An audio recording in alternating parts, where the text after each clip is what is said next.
Hello everyone, it's Steve with Aptera Owners Club. As you guys probably know, Aptera uses Maxeon cells. So these are these IBC cells, and this is what's on the Aptera. So they're using Maxeon 3s, I believe, right now, and they may be using some more newer cells as they come out. I think there's going to be a Maxeon 4 or 5 coming out soon. So they may be using that. But anyway, Maxeon cells are what Aptera is using, and they were the same cell that Lightyear was using. And this is Maxeon's website, and they talk about Lightyear 1 using the Maxeon 3 cells. They had a slightly different encapsulation panel design, and they cut the cells to give it this appearance. They get a little more coverage this way, but Aptera has their, has the more diamond-shaped arrangement. Anyways, the reason I wanted to talk about them is they have been absolutely pummeled today. If you look at this, so I'm recording this on July 2nd, 2024, and today they were just absolutely pummeled. So they started the day around 60 cents a share, and they ended the day at like 17 cents a share. Now in after hours, they've gone up to 23, but that is a precipitous drop from 60 cents a share to 18 cents a share. And then if you back up even farther, you see that they've had a rough go of it. Just 1 year ago, they were up at $36 a share, and now they're down to 17. So let's see if you can see their market cap. Their market cap is like $10 million. Theoretically, you could buy out the whole company for $10 million. This makes absolutely no sense to me, though, because if you look at Maxeon, they are a huge company. Let's look at this about us. Do they talk about it? Maxeon has about 5,000 employees, and they have. Oh yeah, look, that's cool. If you look at this, you might recognize this. So Maxeon has Aptera on their webpage, talking about how do you build for a better tomorrow. So if you look at their manufacturing plants, they have 5 manufacturing plants across the world. They have one in the Philippines that makes the IBC solar cells. That's the solar cells going into the Aptera. Then Malaysia has another manufacturing plant that makes IBCs, Perks, and TopCon solar cells. So the IBC cells are the ones that Aptera uses. Then there's one in Mexicali, Mexico, another one in Ensenada, Mexico. And they make the IBC solar panels. So I think the cells are made here, and then they turn them into the panels over here. And then they are currently building one in New Mexico. And so they're going to ramp up to 2025. So this one is going to make the cells and the panels, I believe. So they're an extremely large company. They have revenues of over $1 billion a year. So I'm trying to come to grips with how is it that a company that has that many assets has a market cap of only 10 million. And I think I partially know the answer. If you go, this is a website called Macro Trends, and you look at their assets and liabilities. Let's see, if you look at total assets, you can see their total assets are about $1 billion, and their assets have been dropping lately, and so their assets are only about 800 million.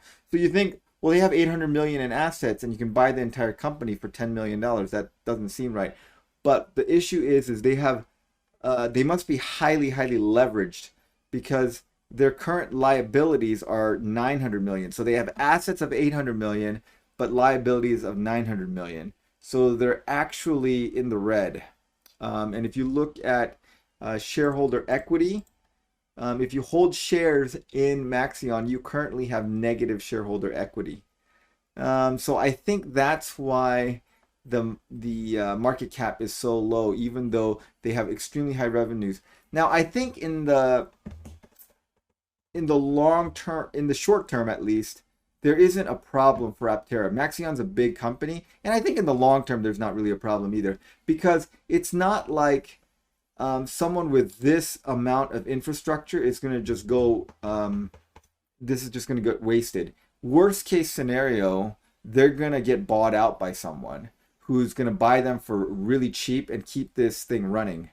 So I think in terms of customers of Maxeon, there isn't an issue here because these are just um, large plants that are geared up for solar panel manufacturing, and it's not like the demand for solar panels globally is going down. It's that market is only going up. Now there's a lot of competitors and stuff, so I think maybe they've done some things. They've mismanaged funds or just not done the right kind of deals, and so they're not doing well financially. But they do make very good cells, and they have manufacturing plants that you can't just ignore this kind of stuff. So what happened today is there is a big class action lawsuit by the investors against Maxeon. They are saying that basically its officers and directors have engaged in fraud or unlawful business practices, and perhaps shirked their fiduciary duty to their investors. So they're being sued. And that's not a good thing. But I don't think that this isn't good news for Aptera, but I don't think that this puts Aptera in any jeopardy of losing their supplier of their solar cells. Because if Maxeon has problems, then someone's going to buy them out and continue to manufacture their panels. They have over 1,000 patents, and their products are very, very good and widely used by lots of people. And so that's got to be worth something.